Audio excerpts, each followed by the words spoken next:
Ajukin mau kito kipor bapi Khlei jingi thangapi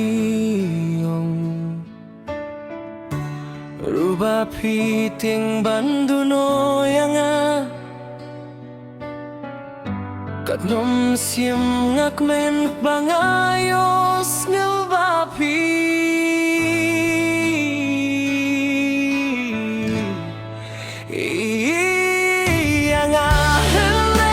Shiteng porpi Isaac men yanga katno nga pangkam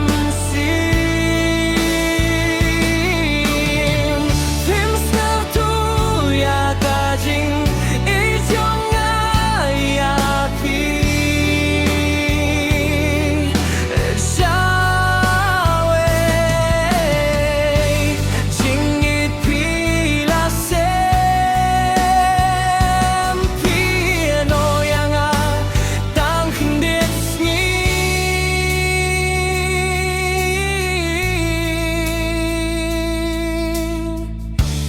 Andai mentain da jingi Shawai pila kut sa shisimpi Wan ban kro yang sa shisin